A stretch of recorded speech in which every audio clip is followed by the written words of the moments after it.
Assalamualaikum warahmatullahi wabarakatuh. Di tanah Sunda yang penuh sejarah dan legenda, lahirlah seorang putra raja yang kelak mengubah jalan hidupnya demi sebuah keyakinan. Dialah Raden Kian Santang, anak dari Prabu Siliwangi, yang memilih meninggalkan kemewahan istana untuk menempuh perjalanan spiritual yang penuh makna. Kisahnya bukan hanya tentang keberanian, tetapi juga tentang pencarian kebenaran, pengorbanan, dan keteguhan hati dalam menghadapi takdir. Bab 1. Kelahiran Sang Putra Pajajaran. Di puncak kejayaan kerajaan Pajajaran, ketika kekuasaan berada di tangan Prabu Siliwangi, istana dipenuhi suasana harap dan doa. Sang permaisuri, Nyai Subang Larang, tengah menanti saat kelahiran buah hatinya. Malam itu, langit tampak begitu tenang, seolah semesta turut bersiap menyambut hadirnya seorang anak yang kelak akan membawa perubahan besar dalam sejarah tanah Sunda. Di dalam istana, para dayang, tabib dan resi berkumpul, memanjatkan doa agar proses persalinan berjalan lancar. Tak lama kemudian, tangis bayi pun terdengar, lembut namun penuh kehidupan. Seorang putra telah lahir, sehat, kuat dan memancarkan ketenangan yang tidak biasa. Bayi itu kemudian diberi nama Raden Kian Santang, yang dalam beberapa riwayat dikenal pula dengan nama aslinya, Raden Haji Muhammad Santang. Nama tersebut bukan sekedar sebutan, melainkan doa dan harapan akan masa depan yang agung. Sejak awal kehidupannya, banyak yang merasakan bahwa bayi ini berbeda. Para resi yang hadir merasakan getaran batin yang kuat dari dirinya. Bahkan, konon, saat ia dilahirkan, suasana di sekitar istana sempat hening, burung-burung berhenti berkicau, dan angin seakan menahan langkahnya, seolah memberi penghormatan pada kehadiran seorang jiwa besar. Prabu Siliwangi memandang putranya dengan rasa bangga yang mendalam. Ia melihat dalam diri bayi itu harapan untuk melanjutkan kejayaan Pajajaran. Sebagai seorang raja besar, ia menginginkan putranya tumbuh menjadi kesatria tangguh yang mampu menjaga kehormatan kerajaan. Di sisi lain, Nyai Subang Larang merasakan ikatan batin yang begitu kuat dengan anaknya. Ia memeluk sang bayi dengan kasih sayang, seolah mengetahui bahwa perjalanan hidup putranya kelak tidak akan mudah, namun penuh makna. Seiring berjalannya waktu, Raden Haji Muhammad Santang mulai menunjukkan tanda-tanda keistimewaan. Ia jarang menangis, lebih sering terdiam dengan tatapan yang dalam, seakan memahami dunia di sekelilingnya sejak dini. Para penghuni istana pun mulai membicarakan keunikan sang pangeran kecil. Mereka percaya bahwa ia bukan sekedar putra raja biasa, melainkan seseorang yang ditakdirkan untuk menjalani perjalanan besar, perjalanan yang akan menguji keyakinan, keberanian, dan kesetiaannya pada kebenaran. Namun pada masa itu, semua masih menjadi misteri. Di balik ketenangan wajah bayi Raden Haji Muhammad Santang, tersembunyi takdir yang kelak akan membawanya melampaui batas istana, bahkan melampaui bayang-bayang ayahnya sendiri. Bab 2. Didikan Sang Raja. Seiring berjalannya waktu, Raden Kian Santang, yang juga dikenal sebagai Raden Haji Muhammad Santang, tumbuh menjadi seorang anak yang berbeda dari kebanyakan pangeran lainnya. Di bawah pengawasan langsung ayahnya, Prabu Siliwangi, ia mendapatkan didikan yang sangat ketat, namun penuh kebijaksanaan.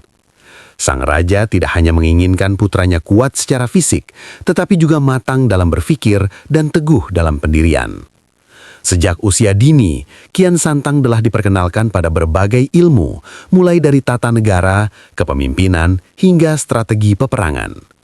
Para guru terbaik di kerajaan Pajajaran dipanggil khusus untuk mendidiknya, memastikan bahwa ia kelak mampu menjadi penerus yang layak. Di halaman istana yang luas, hari-hari Kian Santang diisi dengan latihan fisik yang melelahkan. Ia belajar menggunakan senjata, menunggang kuda, serta menguasai berbagai teknik bela diri. Namun yang membuat para guru terkejut adalah kemampuannya menyerap pelajaran dengan sangat cepat. Apa yang diajarkan sekali, seringkali langsung ia pahami dan kuasai.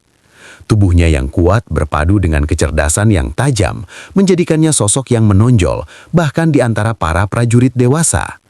Tak jarang, ia mampu mengalahkan lawan latih yang usianya jauh di atasnya. Namun didikan yang diberikan oleh Prabu Siliwangi tidak hanya berfokus pada kekuatan lahiriah. Ia juga menekankan pentingnya kebijaksanaan dan pengendalian diri. Kian Santang diajarkan untuk memahami rakyatnya, mendengarkan keluh kesah mereka, dan menempatkan keadilan di atas segalanya. Dalam beberapa kesempatan, sang raja bahkan mengajak putranya menyamar dan turun langsung ke tengah masyarakat. Dari situlah Kian Santang mulai mengenal kehidupan di luar tembok istana, kehidupan yang penuh perjuangan dan kesederhanaan. Sementara itu, ibunya, Nyai Subang Larang, memberikan sentuhan berbeda dalam pendidikannya. Ia menanamkan nilai-nilai kelembutan, kesabaran, dan kedekatan dengan Sang Pencipta. Di saat malam tiba dan suasana istana mulai tenang, Kian Santang sering duduk di samping ibunya, mendengarkan nasihat-nasihat yang menyentuh hati. Dari sang ibu, ia belajar bahwa kekuatan sejati bukan hanya terletak pada kemampuan mengalahkan musuh, tetapi juga pada kemampuan mengendalikan diri dan berbuat kebaikan.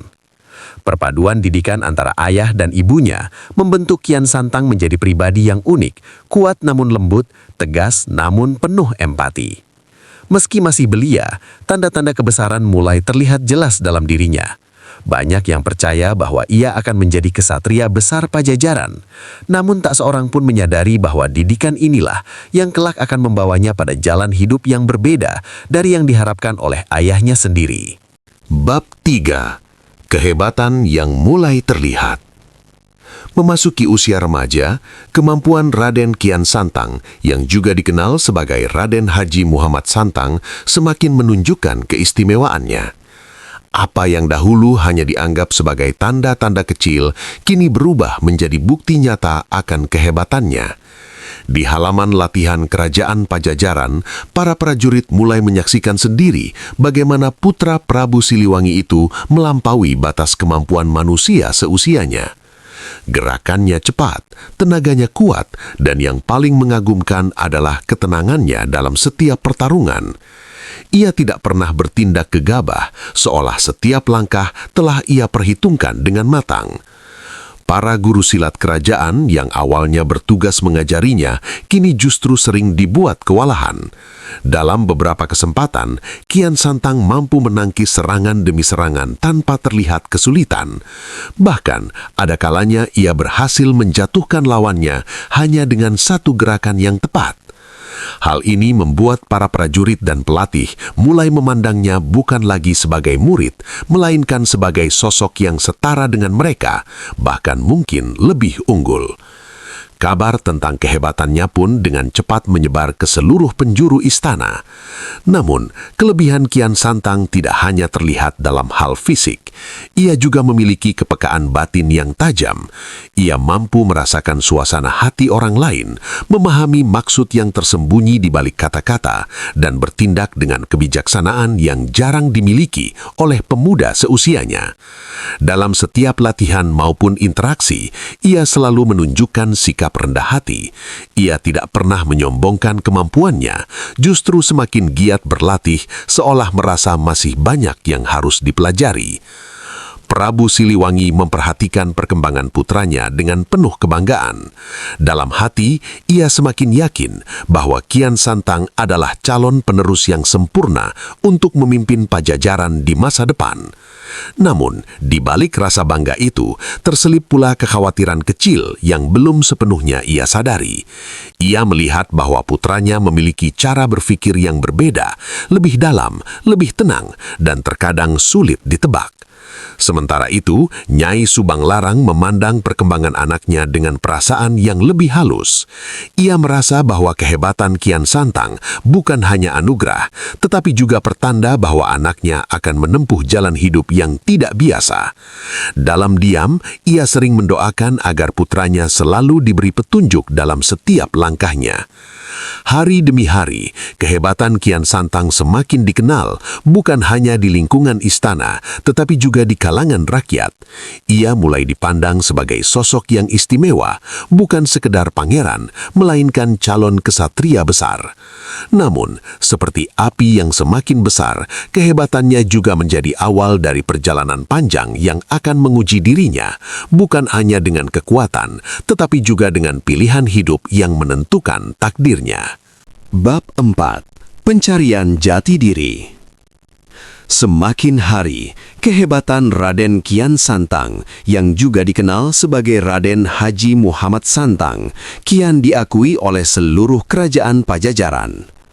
Namun, di balik semua pujian dan kekaguman itu, tersimpan kegelisahan yang mulai tumbuh dalam hatinya. Ia memang unggul dalam ilmu bela diri, cakap dalam strategi, dan dihormati oleh banyak orang, tetapi ada sesuatu yang terasa kurang. Perasaan itu sulit ia jelaskan, seolah ada ruang kosong dalam dirinya yang tidak mampu diisi oleh kemewahan istana ataupun kemenangan dalam latihan. Sebagai putra dari Prabu Siliwangi, kehidupan Kian Santang sebenarnya telah digariskan dengan jelas. Ia dipersiapkan untuk menjadi pemimpin besar, penerus tahta yang akan menjaga kejayaan Pajajaran. Namun, semakin ia memahami dunia di sekelilingnya, semakin ia merasa bahwa hidup bukan hanya tentang kekuasaan dan kehormatan. Ada sesuatu yang lebih dalam, sesuatu yang memanggil hatinya untuk mencari makna sejati dari keberadaan manusia. Di tengah kesibukan latihan dan pelajaran istana, Kian Santang mulai meluangkan waktu untuk menyendiri. Ia sering berjalan ke taman kerajaan, duduk di bawah pohon besar, atau memandang aliran sungai yang mengalir tenang. Dalam kesunyian itu, ia mencoba memahami dirinya sendiri. Ia bertanya dalam hati, untuk apa kekuatan yang ia miliki dan kemana arah hidup yang seharusnya ia tempuh. Pertanyaan-pertanyaan itu terus muncul tanpa jawaban yang pasti. Nyai Subang Larang perlahan menyadari perubahan dalam diri putranya. Ia melihat bahwa Kian Santang tidak lagi hanya bersemangat dalam latihan fisik, tetapi juga mulai mencari ketenangan batin. Dengan penuh kelembutan, ia mendekati putranya dan memberikan nasihat bahwa setiap manusia memiliki perjalanan hidupnya sendiri dan tidak semua jawaban dapat ditemukan dengan kekuatan semata.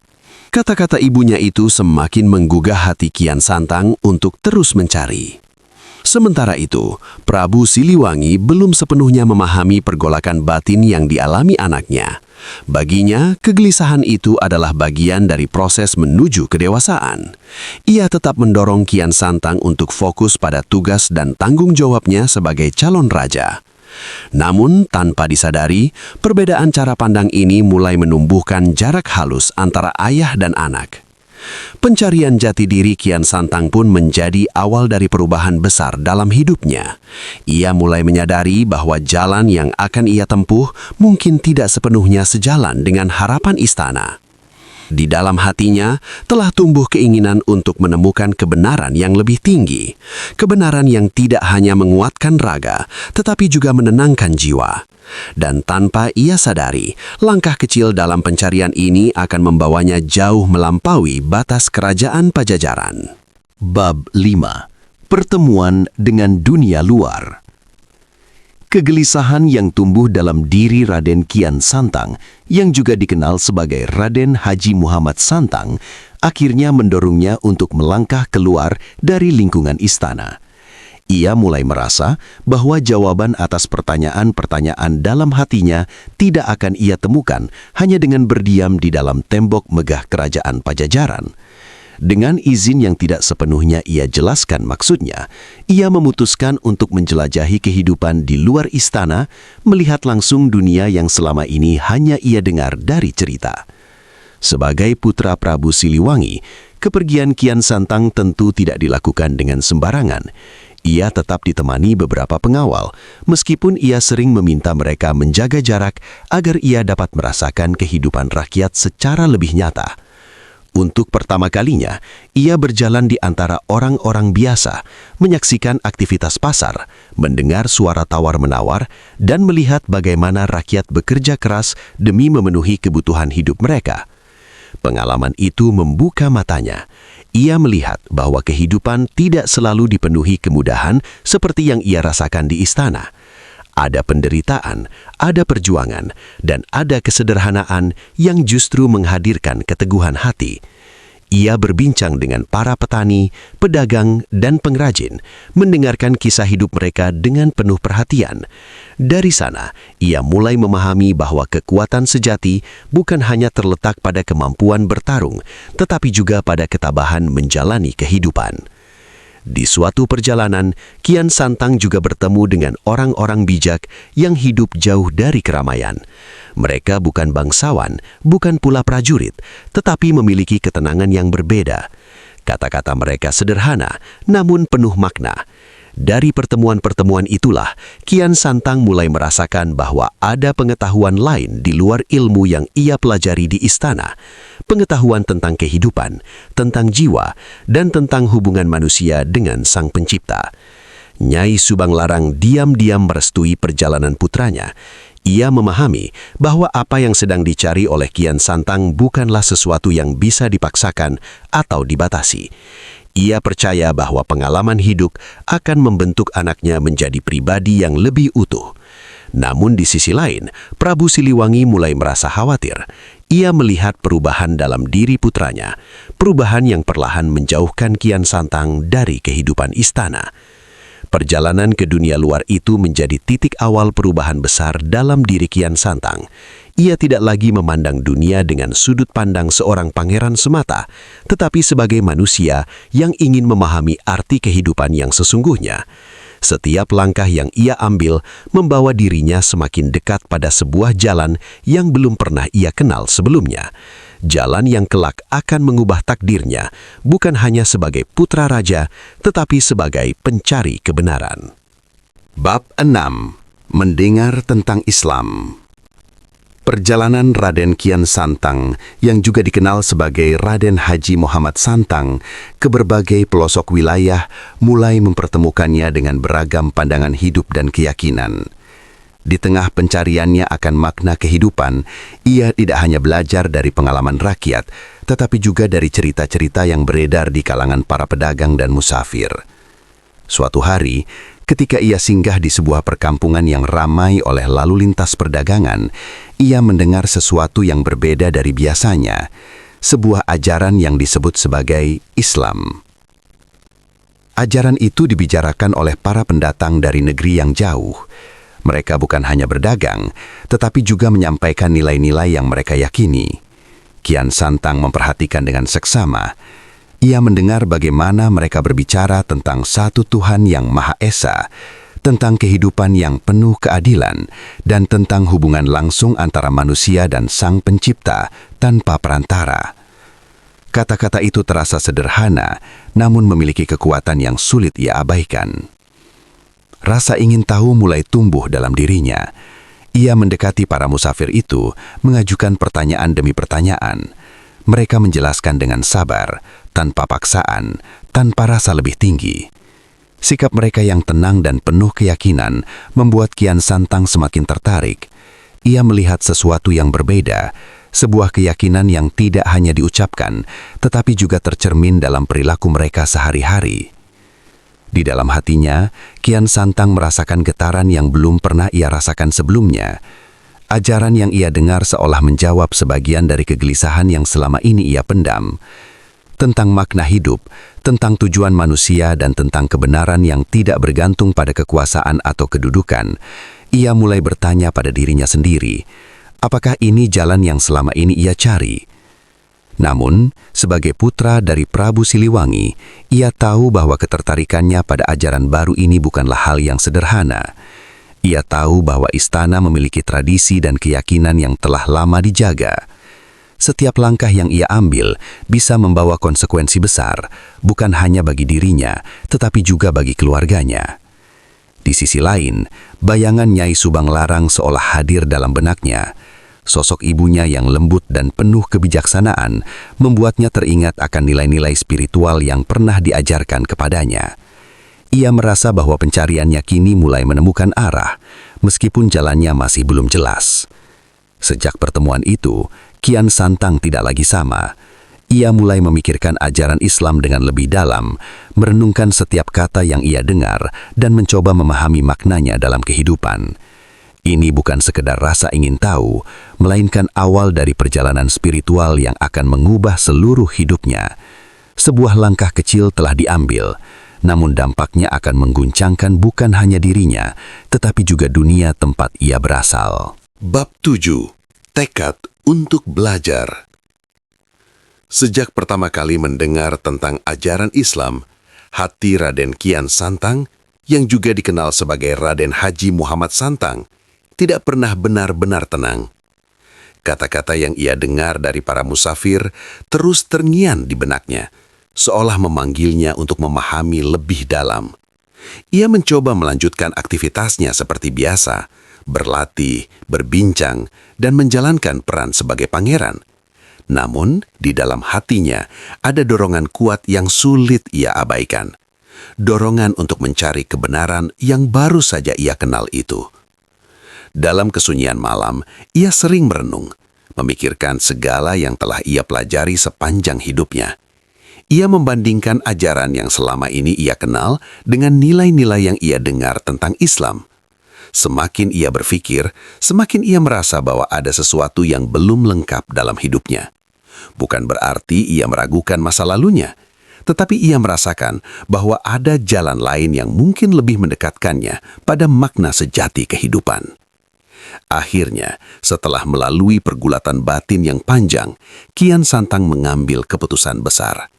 Ia bertekad untuk mencari ilmu tentang Islam secara langsung. Ia tidak ingin hanya mendengar dari cerita atau potongan penjelasan. Ia ingin memahami dengan sepenuh hati dari sumbernya, dari orang-orang yang benar-benar menguasai ajaran tersebut.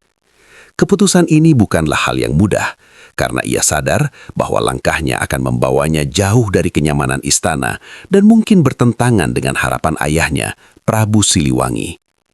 Namun tekadnya sudah bulat. Ia merasa bahwa pencarian ini bukan sekedar keinginan, melainkan panggilan dari dalam dirinya. Ia mulai mempersiapkan perjalanan, mengumpulkan informasi tentang para ulama yang bisa ia temui, serta wilayah-wilayah yang menjadi pusat penyebaran ajaran Islam. Dalam diam, ia merencanakan langkah-langkahnya dengan hati-hati. Sebelum berangkat, ia menyempatkan diri bertemu dengan ibunya, Nyai Subang Larang. Tanpa banyak kata, ibunya seolah sudah memahami apa yang ada dalam hati putranya. Dengan tatapan penuh kasih, ia memberikan restu dan doa. Ia tidak menahan, tidak pula melarang, karena ia tahu bahwa setiap manusia memiliki jalan hidup yang harus ditempuhnya sendiri. Hari keberangkatan pun tiba. Dengan langkah mantap, Kian Santang meninggalkan istana yang selama ini menjadi tempatnya tumbuh. Ia tidak hanya meninggalkan kemewahan, tetapi juga sebagian dari kehidupannya yang lama. Di hadapannya terbentang perjalanan panjang yang penuh ketidakpastian. Namun di dalam hatinya ada keyakinan yang kuat bahwa apa yang ia lakukan adalah langkah menuju kebenaran. Tekad itu menjadi awal dari perjalanan besar yang akan mengubah dirinya selamanya. Bukan lagi sekedar seorang pangeran Pajajaran, tetapi seorang pencari ilmu yang siap menghadapi segala ujian demi menemukan makna hidup yang sejati. Bab 8. Perjalanan panjang yang ditempuh Raden Kian Santang, yang juga dikenal sebagai Raden Haji Muhammad Santang, akhirnya membawanya ke sebuah wilayah yang asing baginya. Setelah melewati hutan lebat, sungai yang deras, dan perkampungan demi perkampungan, ia tiba di sebuah tempat yang jauh dari hiruk-pikuk dunia. Di sanalah ia mendengar tentang seorang ulama besar yang dikenal memiliki ilmu tinggi dan kebijaksanaan mendalam. Orang-orang menyebutnya sebagai seorang syekh, seorang guru yang tidak hanya mengajarkan ilmu, tetapi juga membimbing hati manusia menuju kebenaran. Dengan rasa hormat dan harapan, Kian Santang memutuskan untuk menemui sang syekh. Ketika ia tiba di tempat itu, suasananya begitu tenang. Tidak ada kemewahan, hanya kesederhanaan yang justru menghadirkan keteduhan. Di bawah sebuah pohon besar, ia melihat seorang lelaki tua dengan wajah yang bersinar, duduk dengan tenang dikelilingi beberapa muridnya. Tanpa ragu, Kian Santang mendekat dan memberi salam. Sang Syekh menatapnya dengan pandangan yang dalam, seolah mampu melihat isi hati Kian Santang tanpa perlu banyak kata. Belum sempat Kian Santang menjelaskan maksud kedatangannya, Sang Syekh sudah tersenyum tipis, seakan telah mengetahui tujuan pemuda itu datang dari tempat yang jauh. Dengan suara lembut, ia mempersilahkan Kian Santang untuk duduk dan beristirahat. Dalam pertemuan pertama itu, Kian Santang merasakan sesuatu yang berbeda. Ia tidak merasa dihakimi, tidak pula dipandang sebagai seorang pangeran. Di hadapan Sang Syekh, ia hanyalah seorang pencari ilmu. Perasaan itu justru membuat hatinya terasa lebih ringan. Ia mulai menceritakan perjalanannya, kegelisahan yang ia rasakan, serta keinginannya untuk memahami ajaran Islam dengan lebih dalam. Sang Syekh mendengarkan dengan penuh perhatian. Ia tidak langsung memberikan jawaban panjang, melainkan hanya berkata bahwa jalan menuju kebenaran harus ditempuh dengan kesabaran dan keikhlasan. Ia menjelaskan bahwa ilmu bukan sekedar untuk diketahui, tetapi untuk diresapi dan diamalkan. Kata-kata itu sederhana, namun terasa begitu dalam bagi Kian Santang. Sejak saat itu, Kian Santang memutuskan untuk menetap sementara dan belajar di bawah bimbingan Sang Syekh. Hari-harinya diisi dengan pelajaran tentang keimanan, ibadah, dan makna kehidupan. Ia mulai memahami bahwa kekuatan sejati bukan terletak pada kemampuan mengalahkan musuh, melainkan pada kemampuan menaklukkan diri sendiri. Di tempat yang sederhana itu, perjalanan spiritual Kian Santang benar-benar dimulai. Ia bukan lagi sekedar pencari, tetapi telah menjadi seorang murid yang siap menerima dan memahami kebenaran. Pertemuan dengan Sang Syekh menjadi titik balik dalam hidupnya, sebuah awal dari perubahan besar yang akan menentukan arah takdirnya di masa depan.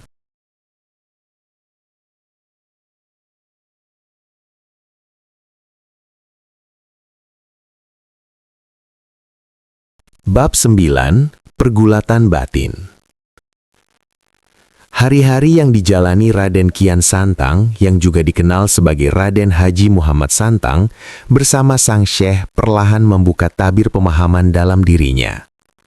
Setiap ajaran yang ia terima terasa begitu menenangkan, seolah menjawab kegelisahan yang selama ini ia pendam.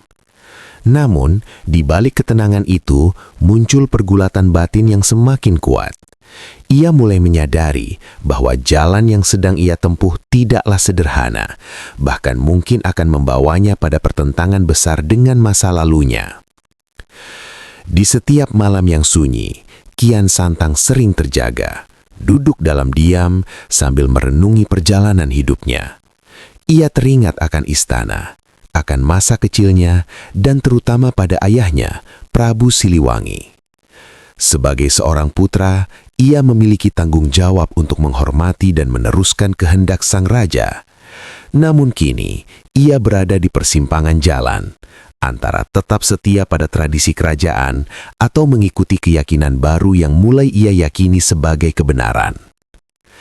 Ajaran yang ia pelajari dari Sang Syekh menuntunnya pada pemahaman tentang ketauhidan, tentang keesaan Tuhan yang mutlak.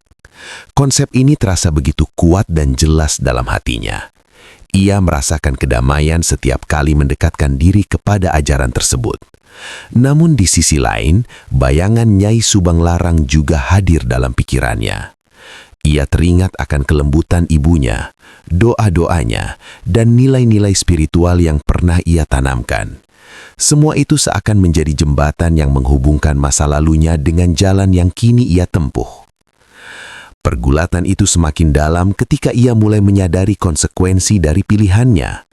Jika ia benar-benar menerima ajaran ini sepenuhnya, maka ia harus siap menghadapi penolakan, bahkan mungkin dari keluarganya sendiri.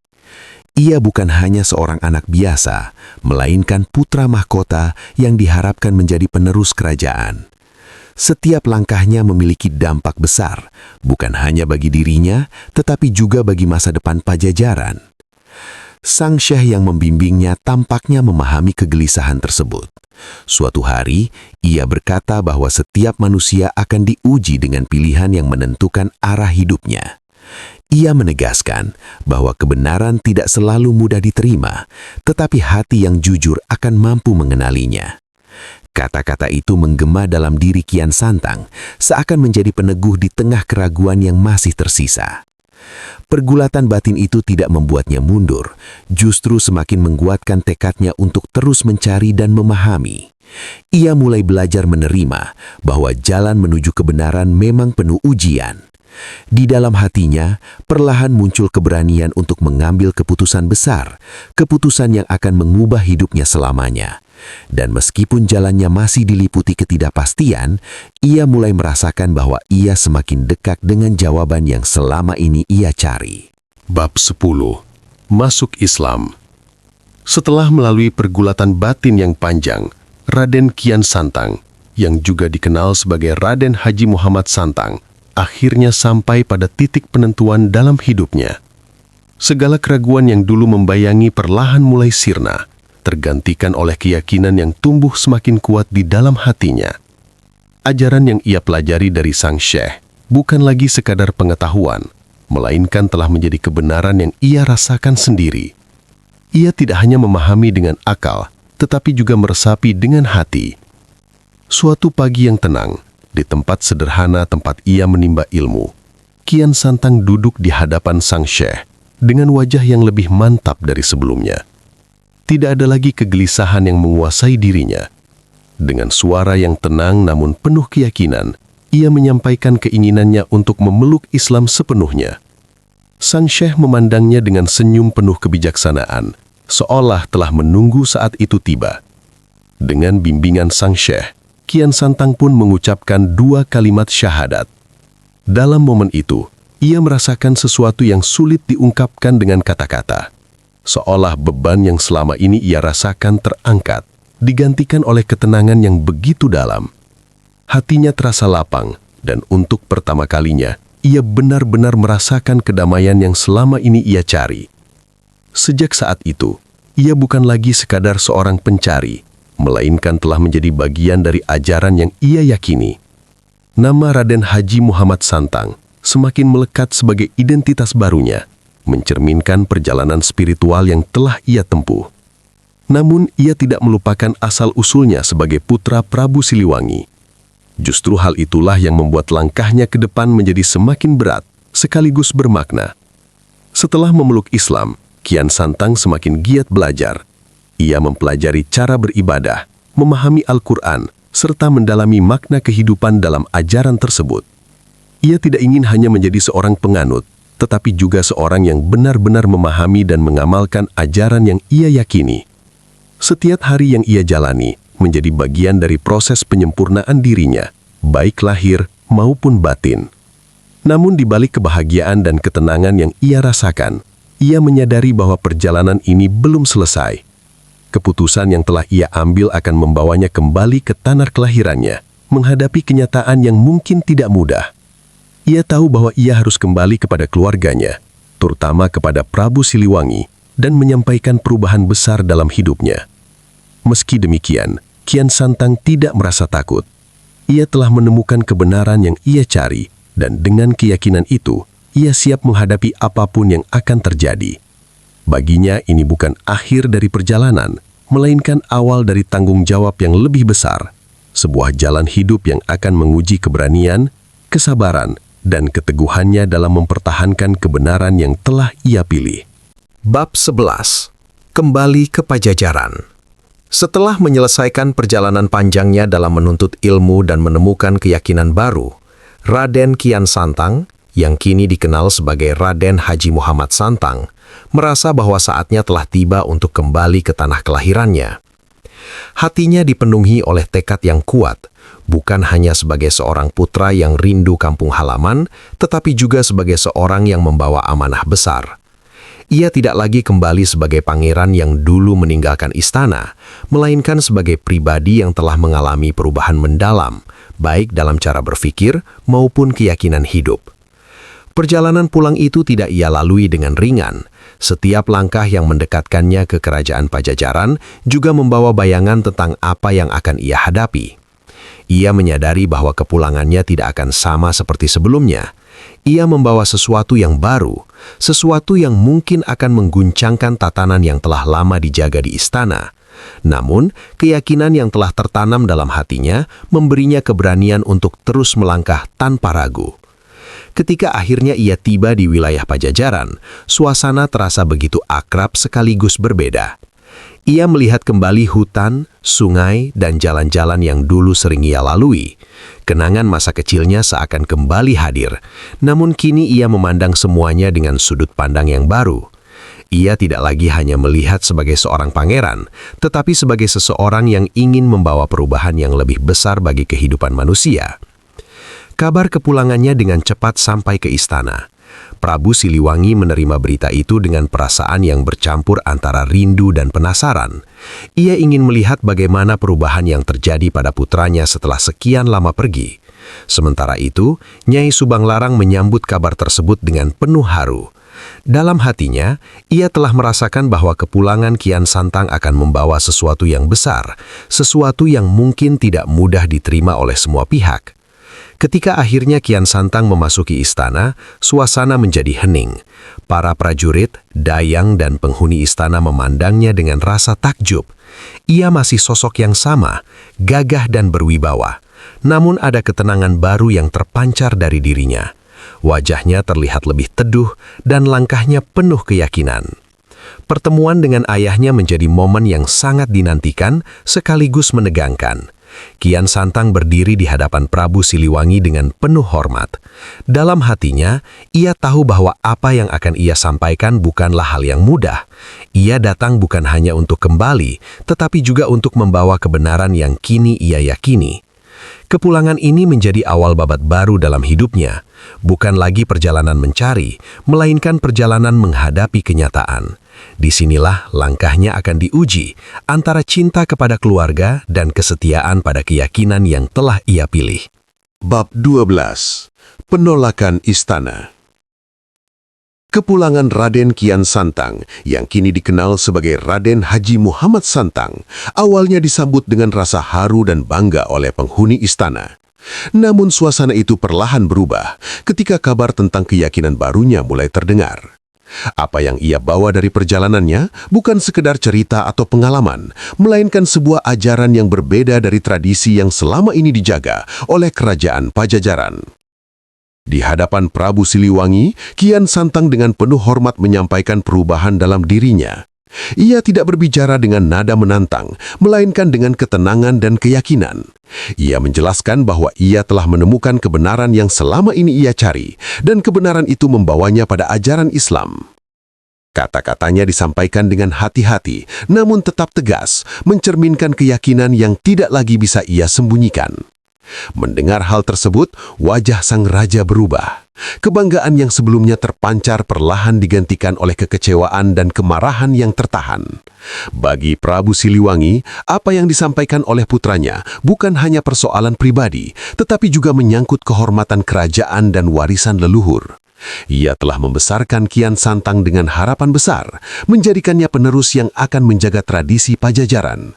Namun kini, harapan itu seolah terancam oleh pilihan yang diambil putranya sendiri. Suasana di ruang istana menjadi tegang. Para pejabat dan penasihat kerajaan saling berpandangan, menyadari bahwa mereka sedang menyaksikan sesuatu yang besar. Tidak ada yang berani berbicara, karena apa yang terjadi bukan sekedar perbedaan pendapat, melainkan benturan keyakinan yang mendalam. Di sisi lain, Nyai Subanglarang hanya terdiam. Hatinya dipenuhi perasaan yang sulit diungkapkan. Ia memahami jalan yang dipilih putranya, namun ia juga mengerti posisi suaminya sebagai raja. Dalam diam, ia berdoa agar pertentangan ini tidak berujung pada perpecahan yang lebih besar. Prabu Siliwangi akhirnya menyatakan penolakannya dengan tegas. Ia tidak dapat menerima ajaran yang dibawa oleh Kian Santang, apalagi jika hal itu mengancam tatanan kerajaan. Baginya, seorang pangeran harus berdiri bersama tradisi leluhur, bukan membawa perubahan yang dapat mengguncangkan kestabilan negeri. Kian Santang menerima penolakan itu dengan tenang, meskipun hatinya tidak luput dari rasa sedih. Ia tidak membalas dengan kemarahan, tidak pula berusaha memaksa. Ia hanya berdiri teguh pada keyakinannya, menyadari bahwa jalan yang ia pilih memang tidak mudah. Penolakan dari istana menjadi awal dari konflik yang lebih besar. Apa yang terjadi hari itu bukanlah akhir, melainkan awal dari ujian yang sesungguhnya. Kian Santang kini harus menghadapi kenyataan bahwa kebenaran yang ia yakini tidak selalu diterima, bahkan oleh orang yang paling ia hormati. Bab 13. Perbedaan ayah dan anak. Setelah penolakan yang disampaikan oleh Prabu Siliwangi, suasana istana Pajajaran tidak lagi sama. Hubungan antara ayah dan anak itu berubah menjadi dingin, dipenuhi ketegangan yang tak terucapkan. Raden Kian Santang, yang kini dikenal sebagai Raden Haji Muhammad Santang, tetap berada di istana, namun posisinya tidak lagi seperti dahulu. Ia bukan lagi sekedar putra kebanggaan, melainkan seseorang yang membawa perbedaan yang sulit diterima. Beberapa hari setelah pertemuan itu, sang raja memanggil Kian Santang untuk berbicara secara langsung. Pertemuan itu berlangsung di ruang pribadi, jauh dari pandangan para pejabat dan prajurit. Di sana tidak ada lagi suasana formal kerajaan, melainkan percakapan antara seorang ayah dan anak yang tengah berada di persimpangan keyakinan. Prabu Siliwangi berbicara dengan tegas, mempertanyakan keputusan putranya. Ia mengingatkan Kian Santang tentang tanggung jawabnya sebagai pewaris tahta, tentang kewajiban menjaga adat dan kepercayaan leluhur. Baginya, seorang pemimpin tidak boleh goyah oleh ajaran yang datang dari luar, apalagi jika hal itu berpotensi memecah persatuan kerajaan. Kian Santang mendengarkan dengan penuh hormat. Ia tidak memotong pembicaraan, tidak pula menunjukkan perlawanan. Namun ketika tiba gilirannya untuk berbicara, ia menyampaikan pandangannya dengan tenang, namun mantap. Ia menjelaskan bahwa apa yang ia pilih bukanlah sekedar ajaran baru, melainkan kebenaran yang ia temukan melalui pencarian panjang. Ia tidak bermaksud menentang ayahnya, apalagi merusak tatanan kerajaan, tetapi ia tidak bisa mengingkari apa yang telah ia yakini dalam hatinya. Perdebatan pun terjadi, bukan dengan suara keras, tetapi dengan kata-kata yang syarat makna. Keduanya sama-sama teguh pada pendirian masing-masing. Sang ayah berbicara dari sudut pandang seorang raja yang harus menjaga stabilitas dan warisan leluhur, sementara sang anak berbicara sebagai seorang pencari kebenaran yang telah menemukan keyakinannya. Di luar ruangan itu, Nyai Subang Larang hanya bisa menunggu dengan hati yang gelisah. Ia mengetahui bahwa perbedaan ini bukan hal yang mudah diselesaikan.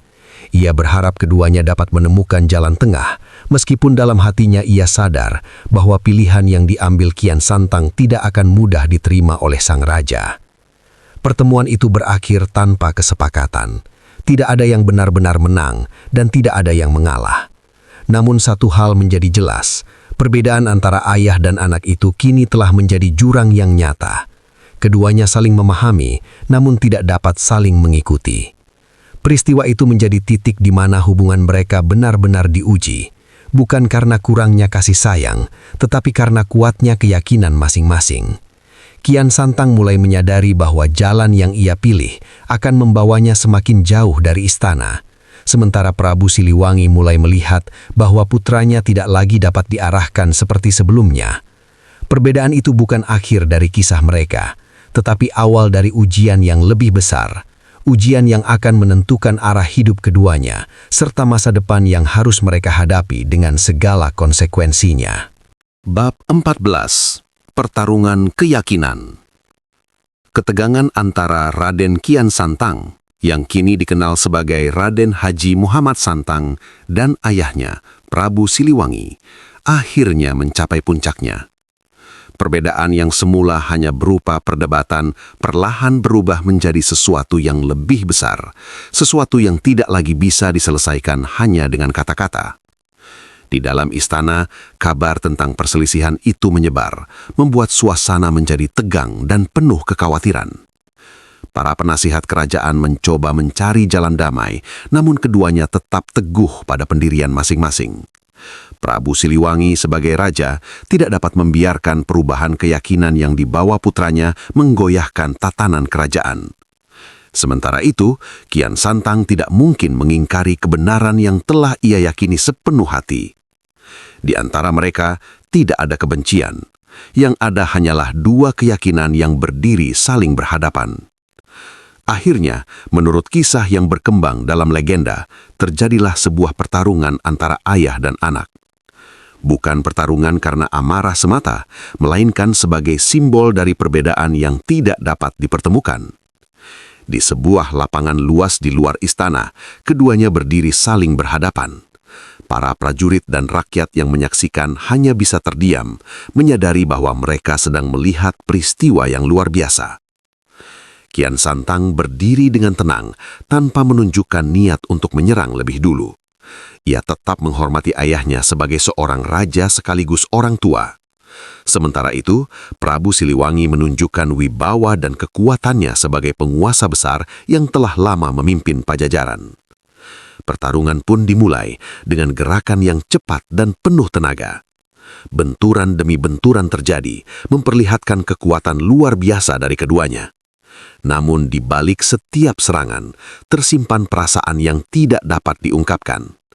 Rasa cinta seorang ayah dan penghormatan seorang anak. Kian Santang tidak pernah berniat melukai ayahnya. Ia hanya bertahan dan menunjukkan keteguhan hatinya. Setiap gerakannya mencerminkan keseimbangan antara kekuatan dan pengendalian diri. Pertarungan itu tidak menghasilkan pemenang yang jelas. Pada akhirnya, keduanya menyadari bahwa apa yang mereka hadapi bukanlah musuh, melainkan takdir yang membawa mereka pada jalan yang berbeda. Prabu Siliwangi melihat bahwa putranya telah berubah menjadi sosok yang tidak lagi bisa ia kendalikan. Sementara Kian Santang memahami bahwa ia tidak dapat memaksa ayahnya untuk menerima keyakinannya. Di kejauhan, Nyai Subang Larang menyaksikan peristiwa itu dengan hati yang pilu. Ia tahu bahwa momen ini akan menjadi titik balik dalam kehidupan keluarga mereka. Pertarungan itu bukanlah akhir, melainkan penegasan bahwa jalan mereka kini telah berbeda.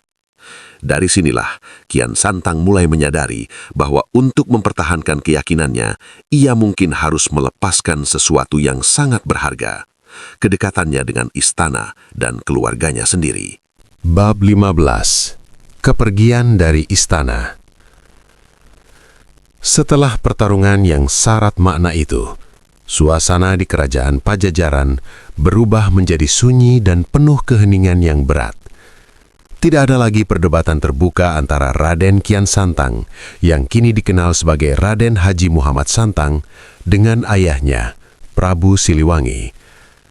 Namun, justru dalam diam itulah, keputusan besar mulai terbentuk. Kian Santang menyadari bahwa jalan yang ia pilih tidak lagi sejalan dengan kehidupan istana.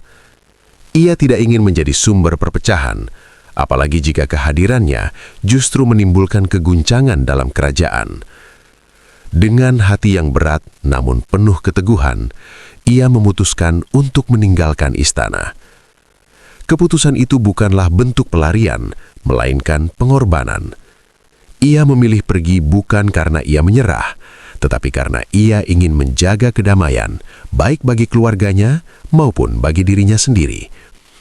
Ia tahu bahwa mempertahankan keyakinannya berarti harus siap melepaskan kenyamanan dan kedudukan yang selama ini ia miliki. Sebelum kepergiannya, Kian Santang menyempatkan diri menemui ibunya, Nyai Subang Larang. Pertemuan itu berlangsung dalam suasana haru. Tidak banyak kata yang terucap karena keduanya sudah saling memahami. Dengan mata yang berkaca-kaca, sang ibu memberikan restu dan doa untuk perjalanan putranya. Ia tidak menahan karena ia tahu bahwa jalan yang dipilih Kian Santang adalah jalan yang harus ia tempuh. Dalam pelukan terakhir itu, tersimpan kasih sayang yang begitu dalam, sekaligus perpisahan yang tidak mudah. Sementara itu, Prabu Siliwangi tidak secara langsung menghalangi kepergian putranya. Namun sikap diamnya menyiratkan kekecewaan yang mendalam. Sebagai seorang raja, sekaligus ayah, ia harus menerima kenyataan bahwa putranya telah memilih jalan hidup yang berbeda. Meski tidak diungkapkan, di dalam hatinya tetap ada rasa kehilangan yang sulit dijelaskan. Pada suatu pagi yang tenang, Kian Santang melangkah keluar dari gerbang istana. Ia tidak membawa kemewahan, tidak pula diiringi oleh kemegahan seperti saat ia dahulu keluar sebagai seorang pangeran. Kali ini ia pergi sebagai seorang pengembara, seorang pencari yang telah menemukan keyakinannya dan siap menjalani kehidupan baru. Langkahnya terasa mantap, meskipun hatinya dipenuhi kenangan. Ia meninggalkan masa lalu yang telah membesarkannya, menuju masa depan yang belum pasti. Namun di dalam dirinya ada keyakinan yang menjadi penuntun. Keyakinan bahwa apa yang ia lakukan adalah bagian dari takdir yang telah digariskan untuknya. Kepergian itu menjadi awal dari babak baru dalam hidupnya. Ia tidak lagi terikat oleh istana, melainkan oleh misi yang lebih besar. Dari sinilah, Raden Kian Santang akan dikenal bukan hanya sebagai putra raja, tetapi sebagai sosok yang membawa perubahan. Seorang penyebar kebenaran yang siap menghadapi dunia dengan segala tantangannya. Bab 16. Menjadi penyebar Islam. Setelah meninggalkan istana Pajajaran, kehidupan Raden Kian Santang, yang kini dikenal sebagai Raden Haji Muhammad Santang, berubah sepenuhnya. Ia tidak lagi hidup sebagai seorang pangeran dengan segala kemewahan, melainkan sebagai seorang pengembara yang membawa misi besar dalam hidupnya. Langkahnya kini dipandu oleh keyakinan yang telah ia pilih, dan tujuannya jelas: menyebarkan ajaran Islam kepada masyarakat dengan cara yang bijaksana dan penuh kedamaian. Perjalanannya membawanya ke berbagai wilayah di tanah Sunda. Ia singgah dari satu kampung ke kampung lain, berbaur dengan masyarakat, dan memperkenalkan ajaran yang ia yakini. Namun ia tidak pernah memaksakan kehendak. Ia memahami bahwa setiap orang memiliki jalan dan waktunya masing-masing. Oleh karena itu, ia lebih banyak memberikan teladan melalui sikap dan perbuatannya. Ia membantu mereka yang membutuhkan, memberikan nasihat dengan lembut, dan menunjukkan bahwa ajaran yang ia bawa adalah ajaran yang penuh kasih dan keadilan. Pendekatan yang ia lakukan perlahan mulai membuahkan hasil. Banyak orang yang tertarik, bukan hanya karena kata-katanya, tetapi karena keteladanan yang ia tunjukkan. Mereka melihat bahwa Kian Santang bukan sekedar berbicara, tetapi benar-benar menjalankan apa yang ia ajarkan. Kejujurannya, kesederhanaannya, dan kepeduliannya terhadap sesama membuatnya dihormati dan dipercaya. Meski demikian, perjalanan dakwahnya tidak selalu berjalan mudah. Ada kalanya ia menghadapi penolakan, bahkan kecurigaan dari sebagian orang yang belum memahami ajaran yang ia bawa. Namun Kian Santang tidak pernah membalas dengan kemarahan. Ia tetap sabar, menjelaskan dengan cara yang baik, dan memilih untuk menghindari konflik. Baginya, menyebarkan kebenaran bukanlah tentang kemenangan, melainkan tentang menyampaikan dengan keikhlasan. Nama Raden Kian Santang pun mulai dikenal luas, bukan lagi sebagai putra Prabu Siliwangi, tetapi sebagai seorang tokoh yang membawa perubahan. Banyak yang datang untuk belajar darinya, mendengarkan ajarannya, dan menjadikannya sebagai panutan. Dari seorang pangeran, ia telah bertransformasi menjadi seorang guru bagi masyarakat. Di tengah kesibukannya berdakwah, ia tidak pernah melupakan asal-usulnya. Ia tetap menghormati keluarganya, terutama Nyai Subang Larang yang telah memberikan restu dan doa. Kenangan tentang masa lalunya tidak menjadi beban, melainkan pengingat akan perjalanan yang telah membentuk dirinya hingga menjadi seperti sekarang. Perjalanan dakwah Kian Santang terus berlanjut, menjangkau lebih banyak tempat dan lebih banyak hati. Ia tidak mencari kemasyhuran, tidak pula menginginkan kekuasaan. Baginya, cukup jika apa yang ia lakukan dapat membawa manfaat bagi orang lain. Dari sinilah perannya sebagai penyebar Islam semakin kuat. Menjadikan sosok yang dikenang bukan karena darah bangsawannya, tetapi karena pengabdiannya kepada kebenaran. Bab 17. Kesaktian dan kebijaksanaan. Seiring berjalannya waktu, nama Raden Kian Santang, yang juga dikenal sebagai Raden Haji Muhammad Santang, semakin dikenal luas di berbagai wilayah tanah Sunda. Ia bukan hanya dikenal sebagai penyebar ajaran Islam, tetapi juga sebagai sosok yang memiliki kesaktian luar biasa. Banyak cerita yang beredar di masyarakat tentang kemampuannya yang melampaui manusia biasa. Namun, yang membuatnya benar-benar dihormati bukanlah kesaktiannya semata, melainkan bagaimana ia menggunakan kemampuan tersebut dengan penuh kebijaksanaan. Konon, dalam beberapa kesempatan, Kian Santang mampu menghadapi orang-orang yang menantangnya dengan kekuatan yang luar biasa. Namun, ia tidak pernah menggunakan kekuatan itu untuk menunjukkan kehebatan atau mencari kemenangan. Ia selalu menahan diri, hanya menggunakan kemampuannya ketika benar-benar diperlukan, terutama untuk melindungi diri atau orang lain. Baginya, kesaktian bukanlah alat untuk berkuasa, melainkan amanah yang harus dijaga dengan penuh tanggung jawab. Yang lebih mengagumkan, setiap kali ia berhadapan dengan orang yang menentangnya, ia selalu mengedepankan dialog dan pendekatan yang damai. Ia berusaha memahami alasan dibalik penolakan mereka, lalu menjelaskan dengan cara yang bijak. Tidak jarang, orang yang awalnya datang dengan niat buruk justru berubah setelah berbicara dengannya. Sikapnya yang tenang dan kata-katanya yang penuh makna mampu menyentuh hati banyak orang. Kian Santang juga dikenal sebagai pribadi yang rendah hati. Meskipun banyak orang mengaguminya, ia tidak pernah merasa dirinya lebih tinggi dari orang lain. Ia tetap hidup sederhana, bergaul dengan siapa saja tanpa memandang status. Ia sering membantu masyarakat dalam berbagai hal, mulai dari menyelesaikan perselisihan hingga memberikan nasihat dalam kehidupan sehari-hari. Dari situlah, ia tidak hanya dihormati sebagai seorang tokoh spiritual, tetapi juga dicintai sebagai bagian dari masyarakat itu sendiri. Di berbagai tempat yang ia singgahi, cerita tentang dirinya terus berkembang. Banyak yang menganggapnya sebagai sosok yang memiliki kekuatan luar biasa, bahkan ada yang menyebutnya sebagai wali. Namun bagi Kian Santang, semua itu bukanlah tujuan. Ia tidak pernah mencari pengakuan, karena yang terpenting baginya adalah bagaimana ia dapat menjalankan tugasnya dengan sebaik mungkin. Meski telah jauh dari istana, bayangan Prabu Siliwangi tetap ada dalam ingatannya. Ia sering teringat akan didikan ayahnya yang membentuk kekuatan dan keteguhannya.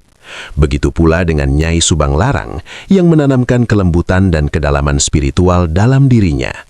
Semua itu menjadi bagian yang tidak terpisahkan dari siapa dirinya sekarang. Kesaktian dan kebijaksanaan yang dimiliki Kian Santang menjadikannya sosok yang utuh, kuat dalam raga, dalam hati, dan bijak dalam bertindak. Ia tidak hanya menjadi penyebar ajaran, tetapi juga teladan hidup bagi banyak orang. Dari sinilah pengaruhnya semakin besar, bukan karena kekuasaan, tetapi karena kepribadiannya yang mampu menginspirasi dan membawa perubahan. Bab 18. Murid dan pengikut.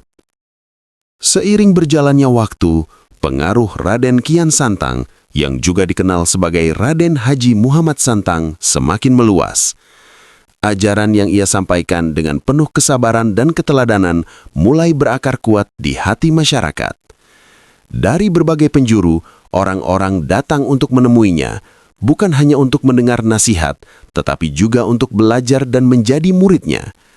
Mereka melihat dalam diri Kian Santang sosok guru yang tidak hanya mengajarkan ilmu, tetapi juga memberikan contoh nyata dalam kehidupan sehari-hari. Di setiap tempat yang ia singgahi, perlahan terbentuk lingkaran murid yang setia. Mereka berasal dari berbagai latar belakang, petani, pedagang, bahkan bekas prajurit yang tertarik oleh ajaran yang dibawa Kian Santang. Ia menerima siapapun tanpa membedakan status, selama mereka memiliki niat tulus untuk belajar.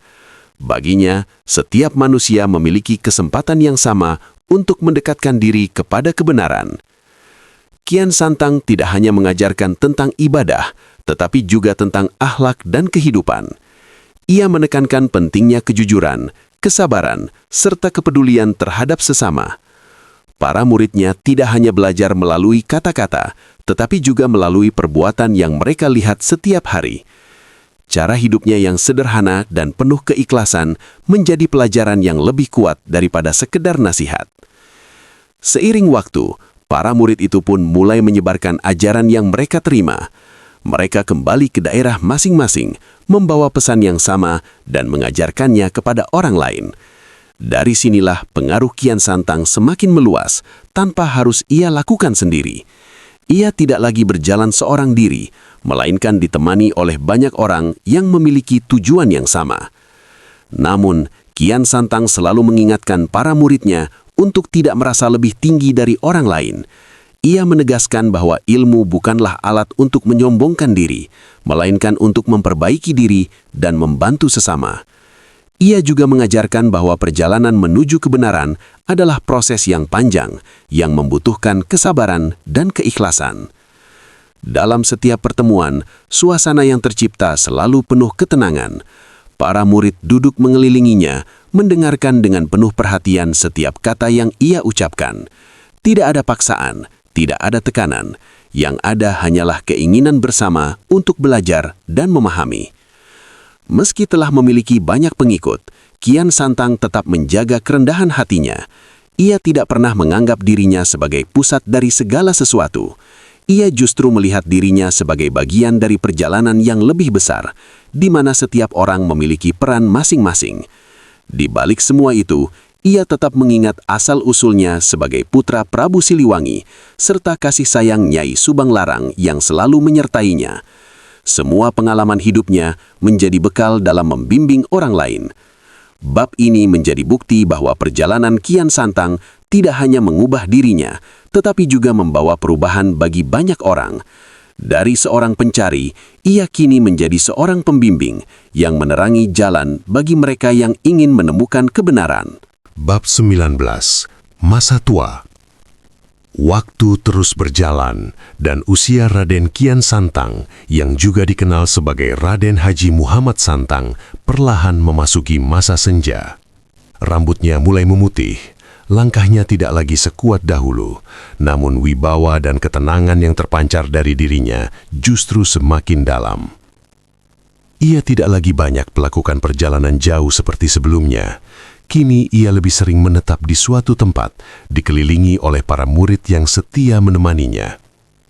Di masa tuanya, Kian Santang lebih banyak menghabiskan waktu untuk beribadah dan mengajarkan ilmu kepada para pengikutnya. Setiap hari, ia tetap memberikan nasihat, membimbing mereka dengan penuh kesabaran, dan mengingatkan pentingnya menjaga hati serta keikhlasan dalam setiap perbuatan. Kata-katanya tidak lagi panjang, tetapi syarat makna. Setiap kalimat yang ia ucapkan seolah menjadi warisan berharga bagi mereka yang mendengarnya. Para muridnya semakin menghormatinya, bukan hanya karena ilmunya, tetapi juga karena keteguhannya menjalani hidup hingga usia tua.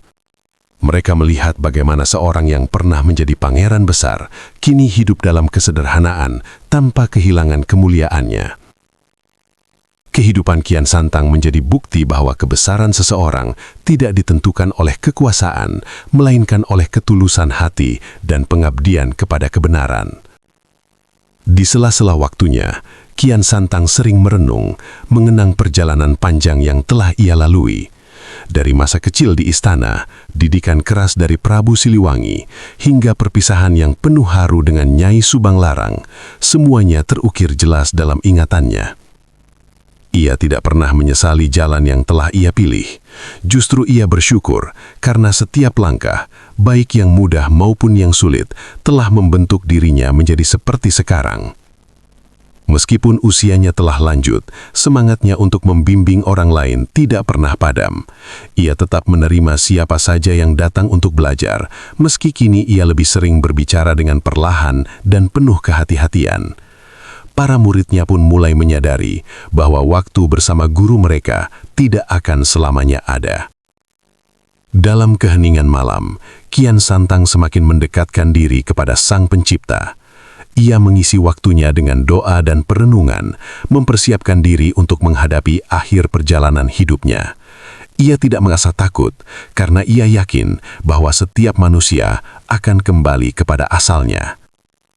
Masa tua Kian Santang bukanlah masa penurunan, melainkan masa penyempurnaan. Di usia senja, ia justru mencapai puncak ketenangan dan kebijaksanaan. Ia telah melalui berbagai ujian, mengambil keputusan besar, dan menjalani hidup dengan penuh keyakinan. Kini, ia hanya menunggu waktu dengan hati yang tenang, dikelilingi oleh orang-orang yang mencintai dan menghormatinya. Bab ini menjadi penutup dari perjalanan panjang seorang manusia yang telah menemukan jati dirinya. Dari seorang pangeran hingga menjadi pembimbing spiritual, kehidupan Raden Kian Santang adalah cerminan dari perjalanan menuju kebenaran yang sejati.